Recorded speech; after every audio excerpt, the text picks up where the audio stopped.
So today's guest I first saw in a video she made called A Real Day in the Life of an Introvert. She has a fantastic channel and very interesting views on many different topics, and also has eyebrows that are commensurate to my own, which is not an easy achievement. I highly recommend checking her channel out, but before you do, I'm going to ask her some questions. So, mathematically, most of the people that each of us know are probably going to be extroverts, or at least highly social, since they are likely to be the initiators when creating friendships and relationships. So, as a result, the life of an introvert is often one that involves being different to most of the people around you. When did you first realize that you were an introvert? And how has this affected you throughout your life? I want to start with saying that being introverted isn't exactly anything unique. We're talking a third to a half of the population, which can sound very surprising because how then is it the case that so many introverts feel misunderstood and misplaced, and sometimes because of that, lonely?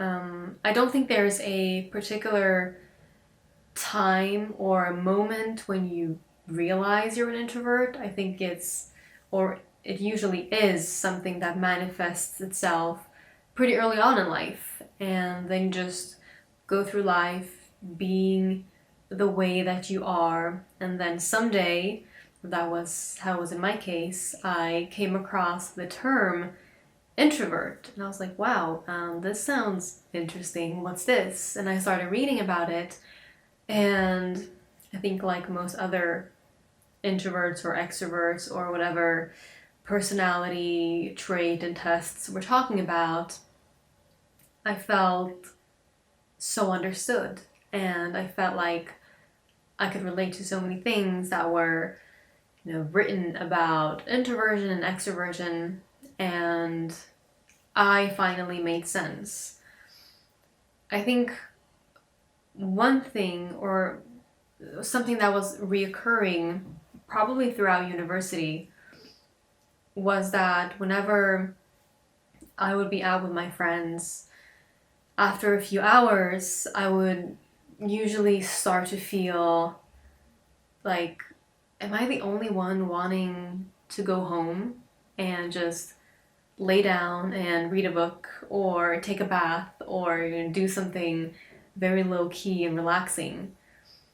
Because everyone seems like they could be up here, partying until 5 in the morning, and I've had fun, but now I just want to go home. And I would feel pretty lonely in those thoughts. I thought, am I weird? Why am I the only one thinking this way? Although I can't have known, possibly, I couldn't possibly have known that I was the only one feeling that way.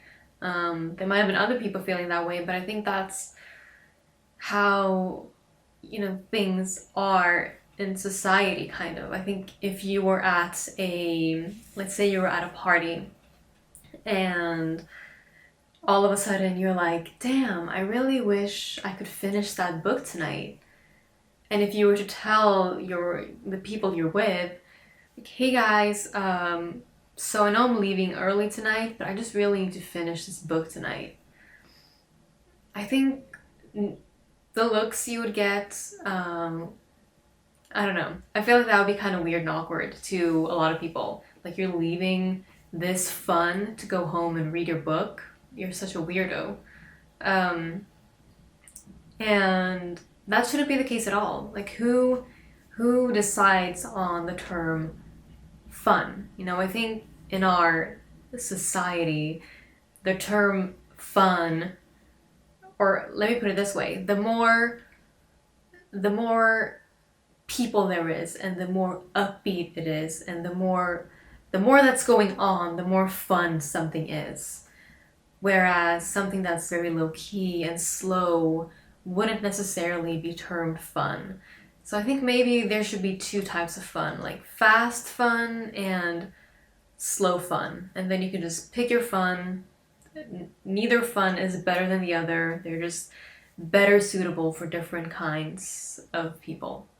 Given how knowledgeable lots of our audience is about personality types, I'm curious what you all think her personality type is. So, as you're watching, just bear that in mind and let us know what you think in the comments. Give some good and concise reasons for your answers. I've heard you speak about the misconceptions of being an introvert. Why do you think that introversion has this tendency to be misconceived? It's almost like there's an implicit assumption that introversion is somehow a deviation from the norm. So, as I talked about earlier, about introverts often being misunderstood, I think, unfortunately, that's the case a lot of the times. And I posted a video, a real day in the life of an introvert, and so many people in the comments shared their experiences of feeling misunderstood in school, in the workplace, in their families, with their friends. And I think every introvert can relate to that to some extent, some more than others, because it is very important to remember that introversion and extroversion, we're talking about a spectrum here. No one is completely introverted, no one is completely extroverted. We're all somewhere on the scale here. So I guess you could question the terminology here when we're saying I'm an introvert or I'm an extrovert. I guess technically or grammatically that wouldn't really be correct, because that kind of indicates that you are 100% this thing or 100% that thing, when in reality we're somewhere on the scale. Anyway, so about the misconceptions, definitely I think the most common misconception is that introverts are shy. People get this picture that an introvert is someone who is sitting in a corner of their bed, shutting out the entire world, just hating everyone and being depressed and being this weird creature. Some people actually do think that that is what introverts are. Like we're this rare species, which of course is not the case. I mean, everyone who knows more than 3 or 4 people, chances are one of them is an introvert, or multiple. So I think the shy part is something that's very common. That all introverts are shy. Now, being shy is not the same thing as being an introvert. Another misconception is social anxiety. Having social anxiety doesn't have to be correlated with you being an introvert or the other way around. So another thing is that introverts are depressed, which, I mean, of course there are introverts that are depressed. There are extroverts that are depressed. I'm not sure about the correlation there, if introverts are more prone to depression. I haven't really looked into that. But they're definitely not the same thing, and they don't go hand in hand. So yeah, there are unfortunately a lot of misconceptions. Hopefully with channels like this one and other people highlighting personality, psychology, and talking about it and opening up this dialogue, I think is amazing, because it brings awareness and it makes people that are opposite to that understand others, and people who can relate feel understood. Okay, if you could change your natural state and be closer to what we would call ambiversion, or even being very extroverted, would you do it? So this question was very interesting to me. I don't think I've ever really asked myself, do I wish I was an ambivert or more extroverted?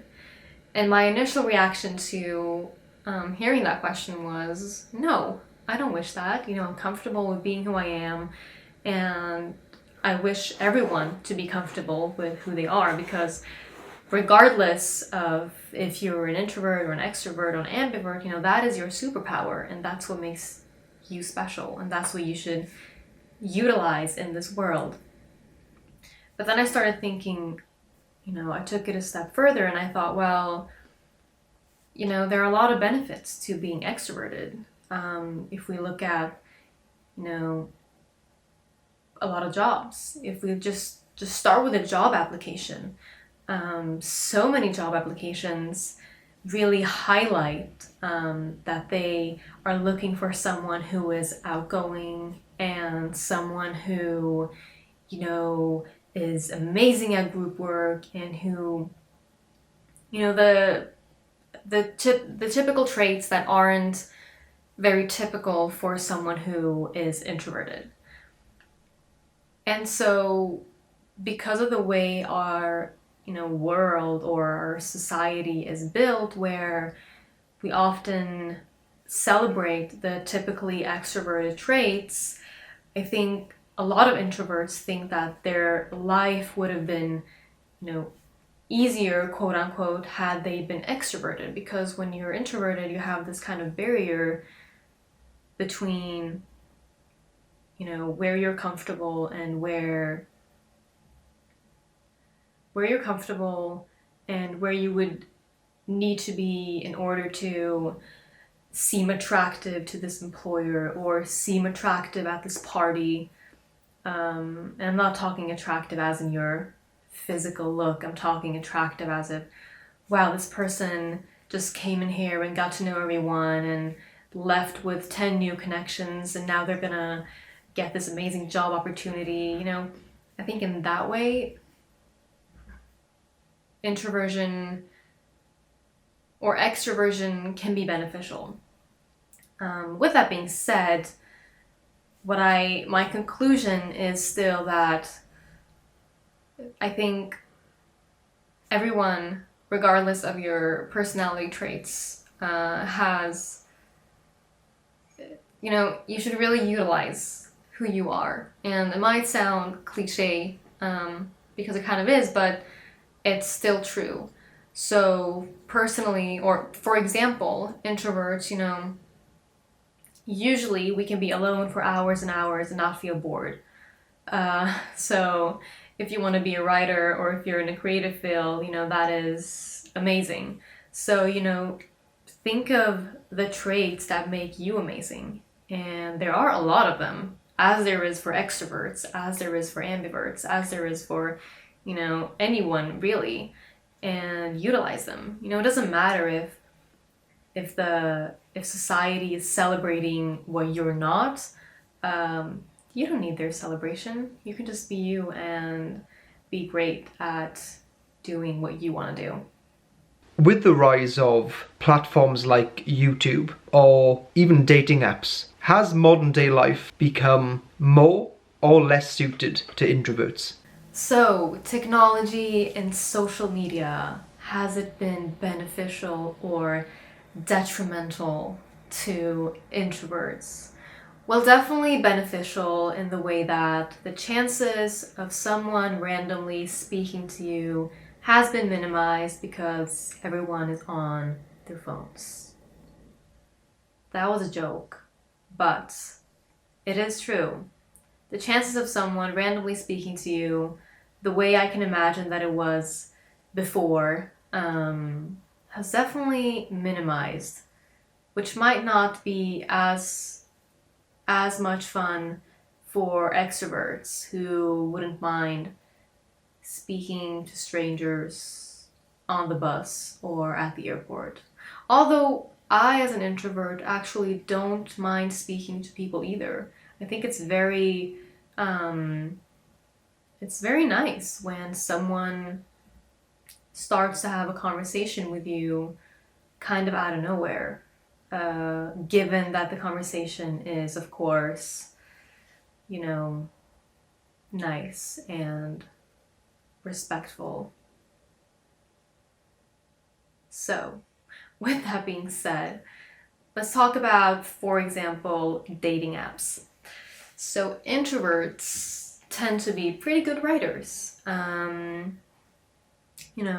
at least prefer writing to talking. Not always, but it tends to be that way. And in terms of dating, when you're online dating, you start with writing. So you're not just thrown out there having to meet someone and do all this talking. You can just write with them for a bit and kind of get to know them and decide if it's worth investing your time in that or not. And another thing is that now we can kind of pick and choose how much interaction we want to have with people. You know, if you feel like talking to someone, you can pull up your social platforms. And if you don't feel like interacting with anyone, you can turn off your phone. However, you know, there is this question of will technology and, you know, interaction online ever replace the human need for actual physical interaction? I don't think it will. I don't think it's healthy to see social media as a way of interacting. You know, if you were chatting with someone for 2 hours versus if you were to be having coffee with someone for 20 minutes, you know, which scenario would you consider to be more social and healthy? You know, that's something I've kind of thought about a lot. And personally, I don't think that interacting online is something that can replace the actual human need for social interaction. So although I think social media has been great in so many ways and for everyone, maybe especially for introverts, because you can, you know, express yourself in writing, you can kind of pick and choose how you want to interact. You know, in my case, having a YouTube channel, I can reach out to so many people without actually meeting everyone in real life. Although, I mean, that would be great. I think that would be very interesting and fun, but it's way easier to reach out to a larger audience. At the same time, I read somewhere that introverts can feel kind of intimidated by this whole social media, I don't know, whatever to call it, because they feel like they're kind of getting lost, like they're going extinct, because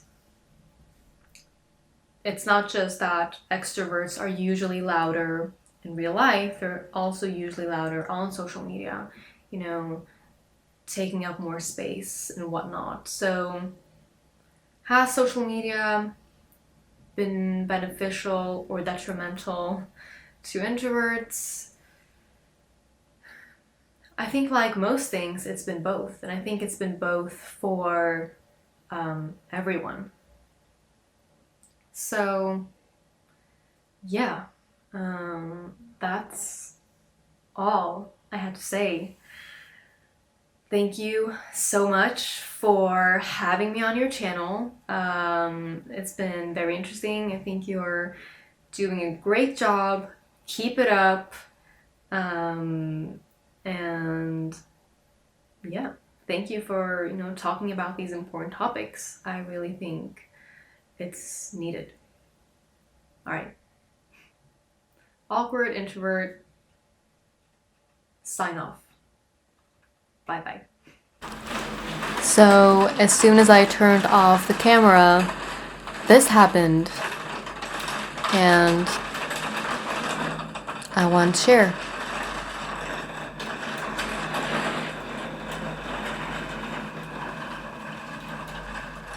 I live in the UK, so I have that weather before, during, and after a video. So, like I said, in the description you'll find a link to Lana's channel. Go and look at it, go and subscribe, go and like, go and give her money on Patreon. Also, if you haven't subscribed to us, do that as well.